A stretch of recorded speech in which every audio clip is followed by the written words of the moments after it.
Hello guys, John here with Video Gaming for You, and today I'm going to talk about the NES Mini. I know there's a slew ton of videos on the internet right now of everybody talking about it, but I really wanted to take the time and do a special video on it because I really love the NES Mini and I love everything about Nintendo. I've always been a fan of Nintendo products, and I think they make some of the best games, systems, and all that good stuff. So we have the NES Mini. It's going to be 30 built-in games. It's coming out November the 11th. It's going to be $60. It's going to come with the NES Mini, the HDMI out, and a controller. And you can actually buy a second controller for $10 more. I'm already going to state this. I'm going to be buying two of them. I'm going to be buying one for myself and one for my brother for his Christmas. I'll probably be buying a couple of those controllers to play with. Um, so let's talk about the games that it comes with it. All right. So it comes with 30 games, like I mentioned before. Everybody knows the games right now, so I'm just going to try to go through this quickly. We got Balloon Fight, a great little arcade game. You got Bubble Bobble, an excellent little puzzle game. I highly recommend it. Castlevania 1 is a great game from Konami. It's very challenging, very hard, but it's also a fantastic game when you beat it. Um, Death is one of the hardest bosses in the game, in my opinion. The Medusa heads are it's a pain in the ass. Excuse my French. Then you got Castlevania 2, Simon's Quest. Not my favorite Castlevania game. I watched a friend of mine do a playthrough of it when he had it on his channel, and it's a good game. I'm gonna give it that, but it's not a game for me. I'm pretty sure a lot of people will be playing it, but like I said, it's not for me. Then you got Donkey Kong and Donkey Kong Jr. Great arcade games. I love playing the Donkey Kong games. Donkey Kong is a great arcade game to play. Same thing with Donkey Kong Jr., one of the best arcade games to play. I've seen movies based on Donkey Kong and everything else. So you got that going for it. Then you got Double Dragon 2, The Revenge. I'm not sure why they didn't add the first Double Dragon or all three, but I kind of get it. I guess they can only get certain games. I'm glad they picked Double Dragon 2 because, in my opinion, it is the best out of all three for the NES. Double Dragon 2 The Revenge is a great fighting game, a great beat 'em up. It can be challenging at times, but there you go. It's a great game regardless. Then you got Dr. Mario, which I have played for hours and hours. I cannot tell you how many hours I put into that game. My mom is like a pro at that game. We used to play it all the time when we had an NES. Exabyte is one of my favorite games. I played the hell out of that game when I got it. I sucked at it, but I always played it because it was cool. Because you can ride a motorcycle. I was like all into that. Then you got Final Fantasy. I've never played that game before on the NES, so I don't really know if it's good or bad. My sister is a fan of Final Fantasy, so I'm pretty sure she will be playing it when it comes out. You got Galacta, which is a great little shooter game for the NES Mini. Uh, it's a pretty good game. There's not anything bad I can say about the game. Then you got Ghosts and Goblins, which is a very challenging game, but a lot of people love it for its difficulty. I suck at it along with many games, but I'm glad they put it in. It's from Capcom. It's a great little action game. If you are good at hard games like this one, then by all means, it's all for you. Great Halloween game to play during the Halloween season as well. Then you got Gradius, not my favorite shooter, but it will do. I'm kind of glad they have some sort of shooter like that. I cannot think of a shooter that they could have really put in its place besides like Paradis, if anybody's heard of that. But that's a Famicom game. Sorry, I had to get something to drink there. But yeah, then we got Kid Icarus. Not my favorite game. I can take it or leave it. A lot of people might disagree with me on that one, but like I said, I can take it or leave it. Not my favorite game. Uh, Very confusing at times. Then you got Kirby's Adventure, which is really awesome. I really like that game. I'm glad it's in the collection. That is hours and hours of fun right there by itself. Then you got the original Mario Brothers, which is a great game. It can get very challenging later on in the later levels, but I do like that game. I'm pretty good at it. I can probably get to about level 20 before I lose all my lives. I actually might do a video on that sooner or later. But anyway, the next game in the list is Mega Man 2. A lot of people will argue that's the best Mega Man. Sorry, the best Mega Man game in the series, but my favorite is Mega Man 5. I really like that game for the levels and having to collect the letters and all the different scenarios during the game. A friend of mine says his favorite is Mega Man 6, so there you go. Everybody's got a favorite in the series, but I do like Mega Man 2. Is to me one of the easier Mega Man games. Mega Man 1 was very hard. I'm kind of glad they didn't put that one in. So Mega Man 2 I can deal with, and I will be playing that for sure.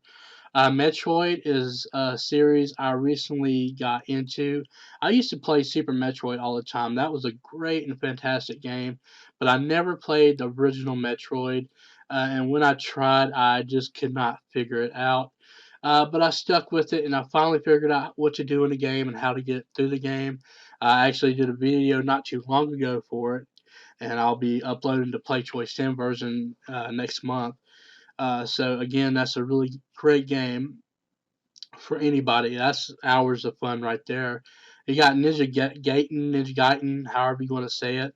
Um, that's a very challenging game. The trilogy is very good. I would love to have seen all three on there, but I'm kind of glad the first one is on there instead of like Ninja Gaiden 2 or 3, where it's out of order. So uh, it's a great game if you love like ninja games. Like I said, it's very hard and you will lose a lot in that game unless you're like really fantastic. But I will say what I do like about the NES Mini is that it will be having save states or save spots in the game, so you won't be stuck. If you get stuck, you can just reload and reload until you get through it, which I do like, and I will be using a lot. A lot of people will be like, that's abuse, you cheating, whatever. Then you got Pac-Man, which is a great arcade game, one of my favorites. Uh, I know somebody who takes it like to the extreme because he like loves Pac-Man, but Pac-Man is a really great game. Very easy game to get into. Not very hard. It can be at times if you don't know what you're doing, but it's a great game if you have like a couple minutes to spare and just want to play a little bit of video games. It's a great game to play. Then you got Punch Out featuring Mr. Dream.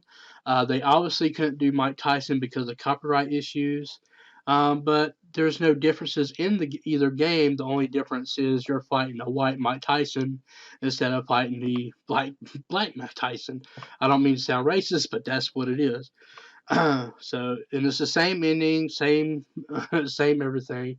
It's just one version has Mike Tyson and the other one has Mr. Dream. No big deal.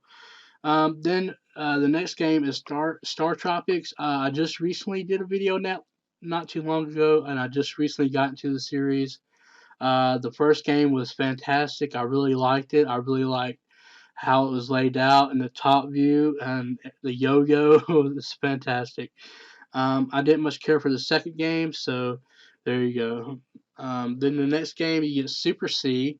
I'm not sure why they did not add Contra, the original Contra, but I can stick with Super C.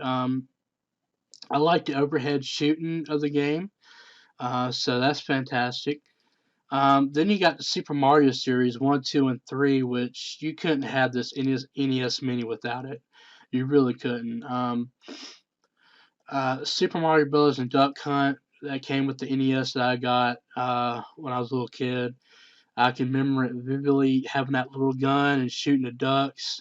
I couldn't believe how you can shoot a duck from the gun to the TV screen. It was absolutely unreal and beyond its time, to be honest. Super Mario Brothers was when I first played it. I couldn't get past the first level. To be completely honest, it took a lot of time for me to get used to it. I mean, when you're a little kid and you got homework to do and all that, you really don't have all that time to play video games like I did when I was growing up. And I'm not the greatest video game player, but To move on, Super Mario Bros. 2. Oh man, when we got that game, that's all we played. Me and my brother loved that game, and that's like one of the main reasons why I'm getting him one for Christmas because he absolutely loves that game. That one, the third one, he plays it like nonstop.